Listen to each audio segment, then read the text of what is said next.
안녕하세요. 순서의 국어입니다. 오늘은 저번 시간에 이어서 수능 문학의 선택지를 판단하는 방법과 문학에 나오는 보기를 활용하는 방법에 대해서 말씀을 드리겠습니다. 순서는 보기에 대한 오해와 활용법, 그리고 선택지에서 오류를 만들어내는 유형, 그리고 선택지 오류를 탐색하는 순서를 말씀드리겠습니다. 먼저 많은 학생분들이 생각하시는 오해부터 말씀드리겠습니다. 문학에서 보기를 먼저 읽고 지문을 읽으면 독해에 도움이 된다는 생각이 굉장히 세간에 많이 퍼져 있는데 이 말은 틀렸습니다. 도움이 될 때가 있고요, 도움이 전혀 안 될 때가 있습니다. 다음에 보기를 한번 읽어볼게요. 이거는 2022학년도 6월 모의평가, 그러니까 올해 모의평가에 나온 보기. 소설에서 시간 표지는 배경을 지시할 뿐 아니라 우연하게 일어날 수 있는 사건들의 개연성을 부여하거나 사건의 전개나 장면의 전환 등에 관여된 서사적 정보를 제시하기도 한다. 여기까지만 읽었을 때 여러분들이 이 보기가 어떤 거를 설명하는지 대강 감을 잡으실 수 있을 것 같은데, 시간 표지, 개연성, 서사적 정보, 얘네는 다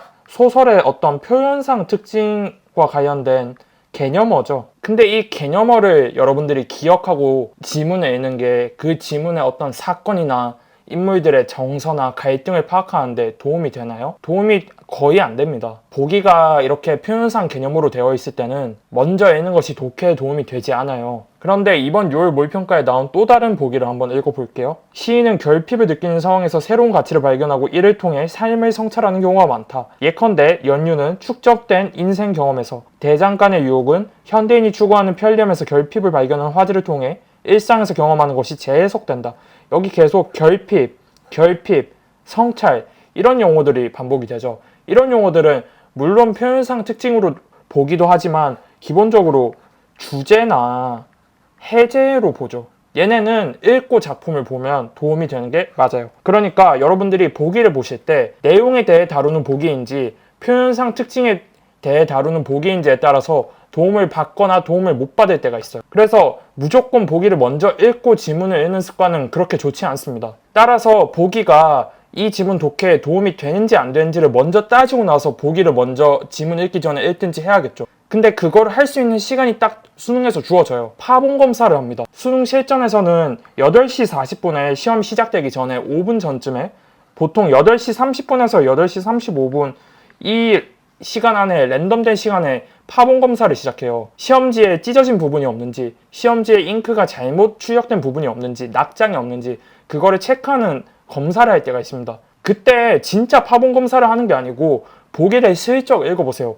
보기를 슬쩍 읽었을 때 뭐 서술자, 시점, 이런 표현상 특징 같은 개념어들이 보기에 있을 경우에는 독해에 도움이 안 되겠지만, 이런 식으로 결핍, 성찰, 이런 식으로 주제어나 해제어와 관련된 용어들이 보기 안에 들어가 있으면 걔는 지문 독해에 도움이 되겠죠. 이거를 시험 시작 전에 파본 검사를 하면서 대강 쓱 훑어보면서 스캔할 수 있어야 돼요. 그 스캔을 바탕으로 이번 시험에서 현대소설을 읽을 때는 보기가 독해에 도움이 되니까 보기를 먼저 살짝 읽고 지문을 읽어야겠다.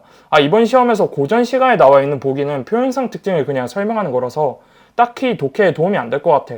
이거는 거르자. 이런 식으로 파본 검사 때 스캔을 한 다음에 정하고 보기를 먼저 볼지 말지를 정하셔야 합니다. 근데 여기서 한 가지 팁이 더 있는데, 여러분들 중에 EBS 공부를 정말 열심히 해서 파본 검사 때 내가 작품명이랑 작가명을 봤어.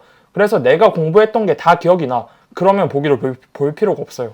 왜냐면 본인이 EBS 공부를 하면서 머릿속에 장착된 지식이 보기에 있는 지식보다 훨씬 더 방대하고 더 좋을 확률이 높아요. 그래서 EBS를 정말 열심히 하신 분들은 볼 필요가 없는데, EBS를 열심히 하신 분들도 이번 시험부터는 비연계 작품이 무조건 나오는 게 거의 기정사실화 됐죠. 그렇기 때문에 EBS를 열심히 하신 분들은 비연계 작품이 어떤 작품인지 확인한 후 그 작품을 설명하는 보기만 보고 이 둘 중에 어떤 건지만 체크하시면 되겠죠. 근데 EBS 공부가 아직 덜 되신 분들은 이렇게 하시기를 권장합니다. 그 다음으로 저번 시간에 이어서 문학 선택지 오류의 유형에 대해서 말씀을 드릴 건데, 저번 시간에 비문학을 할 때는 100%, 50%, 0% 이렇게 세 가지로 나눠서 판단 방법과 손절 방법을 말씀을 드렸어요. 근데 오늘 제목에는 손절 방법이 없습니다. 왜냐면 문학 선지는 손절하면 안 돼요. 다 풀 수 있어야 돼요. 왜냐면 비문학처럼 0% 선택지가 안 나옵니다. 문학은 무조건 100% 아니면 50%예요. 문학에서 이 50%짜리 선택지를 낼 때 어떤 식으로 오류를 만드는지만 간략하게 말씀을 드리고 마칠게요. 첫 번째는 사실관계의 오류입니다. 지문이나 보기에서는 A라고 설명을 했는데 선택지에서는 not A라고 설명할 때가 있어요. 이게 가장 많은 케이스죠. 비문학에서도 이렇게 선택지에 오류를 만들 때가 가장 많고요. 두 번째는 주객체의 오류입니다. 지문에서는 A가 한 행동인데 선택지에서는 B가 했다고 설명할 때가 있어요. 그리고 세 번째는 선후 관계의 오류입니다. 지문에서는 A가 B보다 먼저 발생했어요. A가 먼저 있고 그 다음에 B가 발생했는데 선택지에서는 BA 이런 식으로 뒤집는 거예요. 그리고 네 번째는 인과관계의 오류인데 선택지에서 A를 통해서 B라는 효과가 발생한다. B라는 사건이 발생한다. B라는 감정이 발생한다. 이런 식으로 표현을 했는데 지문에 A도 있고 B도 있지만 이 둘 간의 관계가 없을 때가 있어요. 이 네 번째 인과관계 오류 유형은 여러분들이 약간 소홀히 하셔도 돼요. 왜냐면 최근 수능 기출은 대부분 이 세 개로 나옵니다. 이 인과관계 오류는 어디서 많이 나오냐면 교사경, 교육청, 사관학교, 경찰대, 그리고 사설 문제, 교사경사 여기 4개에는 많이 나오는데 최근 수능에는 인과관계 오류를 많이 내지는 않는 것 같아요. 그래서 예시를 보여드릴게요. 이번 6월 모의평가에 나온 고전시가인데 제가 살짝 읽어볼게요. 세버드의 가지 꺾어 낚은 고기 꿰어들고 주가를 찾으려 낡은 다리를 건너가니 온골에 살구꽃 저 쌓이니 갈 길 몰라 하노라 이렇게 나왔죠. 근데 낡은 다리를 건너갔으니까 낡은 다리를 건너가서 간 곳이 온골이잖아요. 그리고 낡은 다리를 건너간 이유도 주가를 찾으려고 한 거니까 주가랑 온골은 상징상으로 같은 의미에 가깝겠죠. 근데 지금 선택지에서는 주가랑 온골을 대비되는 속성이라고 표현했죠. 지문에서는 A라 했는데 선택지에서는 not A 또는 B라고 표현한 거죠. 이런 게 사실관계의 오류예요. 실제로는 대비되지 않은 동일한 속성인데 선택지에서는 대비되는 속성이라고 표현을 한 거죠. 이런 것들은 여러분들이 찾는데 큰 지장이 없으실 거고 그 다음으로 이번 시험에 나온 고전소설인데요. 이것도 살짝 읽어보겠습니다. 요사이 공사 들어온 것을 보면 전과 글씨가 다르오니 이 방이 갈렸습니까? 이 방이 바뀌었냐고 물어보는 거겠죠? 응, 전 이 방은 갈고 장필성이라는 사람으로 시켰다. 내 보아라. 글씨를 잘 쓰지 않느냐. 여기서 디귿이 이 상황이죠. 근데 공청에서 일어난 최근의 변화에 송이가 주목하고 있음을 보여주는 한편 송이가 공청의 일을 돕게 되기까지의 과정이 요약적으로 제시되었음이 드러난다죠. 근데 지금 이를 돕는 거는 아무래도 이 방이 갈린 이거를 묻는 거겠죠. 근데 이 방이 갈린 거는 장필성이 이 방으로 바뀐 거죠. 송이가 이를 돕는 게 아니고 장필성이 돕는 거죠. 장필성. 이런 식으로 주체와 객체를 뒤집어서 선택지를 만드는 경우가 있어요. 이 선택지가 다른 선택지에 비해서 시간이 약간 더 소요될 수밖에 없는데 왜냐하면 송이도 공청의 일을 돕습니다. 장필성도 공청의 일을 도와요. 근데 이 장면에서는 장필성으로 봐야 돼요. 이런 게 약간 여러분들이 찾기 힘들어하시는 오류에 가깝고 세 번째는 선후관계 오류인데 이것도 이번 시험에 나온 현대시죠. 한번 읽어볼게요. 초라한 경력을 육지에 막은 다음 육지에 막은 게 첫 번째겠죠. 주름 잡히는 연륜마저 끊어버리고 이게 두 번째 상황. 나도 또한 불꽃처럼 열렬히 살리라. 이 상황의 선후관계를 정리를 하면 경력을 막은 게 첫 번째 상황이고 두 번째 연륜을 끄는 게 두 번째 상황. 세 번째는 불꽃처럼 살겠다. 나는 불꽃처럼 살 거야. 이런 식으로 표현한 거겠죠. 선택지에서는 가에서 불꽃을 긍정적인 이미지로 표현한 것은 주름 잡히는 연륜에 결핍되어 있는 속성을 끊을 수 있는 수단이라는 의미로 재해석한 것이겠군. 자, 지금 지문에서는 연륜을 끄는 다음에 불꽃으로 살겠다 했죠. 근데 선택지에서는 불꽃을 통해서 내가 연륜을 끊겠다. 이런 식으로 표현을 한 거죠. 즉 이거는 수단이 아닌데 수단처럼 설명을 한 거죠. 문제를 쉽게 푸신 분들은 아니 이게 무슨 선후관계냐 1번에서 말하는 사실관계 오류랑 이게 뭐가 다르냐라고 하실 수 있는데 이 선택지를 보자마자 수단이 아니야 라고 체크하신 분들은 그냥 1번 방법으로 보고 푸시면 되는데 수단이 아니라는 거를 순간적으로 인지 못하신 분들은 이렇게 치환을 해서라도 오류를 잡아내야 돼요. 왜냐면 이거 이번 6월 모의평가 문학 오답률 1위예요. 제가 알기로는 전체 오답률 8위 안에도 들어가는 나름 어려운 문제란 말이에요. 근데 1번 방법으로 봤는데 수단이 아니라는 걸 순간적으로 못 잡았을 때는 선택지를 이런 식으로 선후관계화 시켜가지고 지문에 있는 내용도 선후관계화 시켜가지고 이런 부분에서 다른가? 라고 한번 체크를 해봐야 돼요. 그래서 제가 권장하는 체크 순서는 어떤 거냐면 사실관계로 따지고 그 다음에 주객체의 오류 그리고 세 번째가 선후관계의 오류 네 번째가 인과의 오류로 따지는 건데 사실상 여기서 끝이 날 거예요. 세 번째에서 끝이 날 건데 여기서 처지는 문제가 거의 90% 이상입니다. 여기서 그냥 끝나요. 솔직히 요런 오류 공부할 필요가 그닥 없긴 한데 가끔 나오잖아. 그리고 문학 시험이 지금 85개 선택지죠. 85개 선택지면 최소 1개에서 2개는 얘네로 나오긴 해요. 최소 1개에서 2개. 많으면 3, 4개까지. 얘네로 나옵니다. 근데 선후관계 오류로 나오면 보통 학생분들이 잘 못 잡으세요.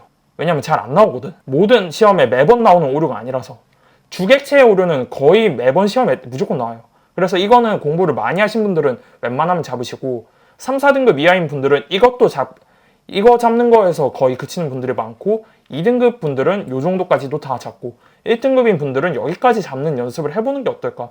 1등급이든 2등급이든 평소에 문학에서 약간 헷갈리거나 판단 속도가 느린 현상을 여러분들이 경험을 하셨으면은 이렇게 사실관계 오류 있는지 없는지, 주체관계 오류 있는지 없는지, 선후관계 오류 있는지 없는지, 만약에 사실관계에서 오류 있는 걸 바로 잡아냈어. 그러면 땡이고, 사실관계 따지고 나서 주객체 오류 따졌는데 주객체에서 잡혔어. 그럼 여기서 끝나고, 만약에 주객체까지 따졌는데도 안 보여. 그러면 선후관계로 따져야죠. 이런 식으로 오류를 어떤 유형을 어떤 순서대로 따질지 순서를 정해놔야 돼요. 그냥 막연하게 시험장에 가서 잡히면 푸는 거고 안 잡히면 못 풀어. 이런 식으로 풀면 너무 힘들잖아요. 우리가 비문학을 다 풀고 다 맞을 수 있는 학생이 많이 없어서 문학에서라도 가져갈 수 있는 점수 다 확보하는 게 낫잖아요. 그렇기 때문에 사실관계, 주객체, 선후, 인과 이 순서대로 사주선임 이런 식으로 따지시기를 권장을 합니다. 왜냐하면 이 빈도로 자주 나와요. 이 3개만 빠르게 판단해도 충분합니다. 이번 주 시험에 한번 보세요. 주객체까지는 무조건 나옵니다. 선후가 나올지 안 나올지는 모르겠어요. 주객체는 무조건 나옵니다. 현대시에서 나올지 고전시가에서 나올지 현대소설에서 나올지 고전소설에서 나올지는 몰라요. 냈다 낼 수 있어요. 주객체 오류는. 그리고 선후 오류도 냈다 낼 수 있어요. 왠지 소설에서만 낼 수 있을 것 같은데 냈다 낼 수 있어요. 이번 6월 모의평가에서도 현대시에 냈잖아요. 물론 6월 모의평가는 사실관계 오류로도 볼 수 있지만 그렇다고 하기에는 너무 많은 분들이 캐치를 못 하셨으니까. 자, 정리를 한번 해보겠습니다. 보기는 막 보는 게 아니고 작품의 주제나 해제를 설명할 때는 지문을 읽기 전에 보는 것도 방법이다. 단 EBS 연계 공부를 열심히 해서 연계 체감을 하는 학생분들은 굳이 볼 필요 없다. 보기가 표현상 특징이나 개념어를 설명할 때는 보지 마라. 도움이 안 될 확률이 현저하게 높다. 두 번째, 선택지는 사실관계, 그리고 주객체의 오류, 그리고 선후관계, 마지막으로 인과관계.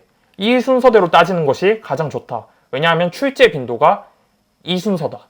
이게 가장 많고 그 다음에 얘, 그 다음에 얘, 그 다음에 얘 이런 순이다.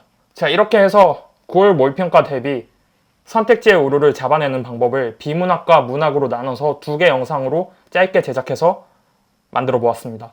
무더운 여름 내내 공부하시느라 고생 많으셨습니다. 노력한 만큼 이번 시험에서 좋은 결과가 있기를 바라겠습니다. 시청해주셔서 감사합니다.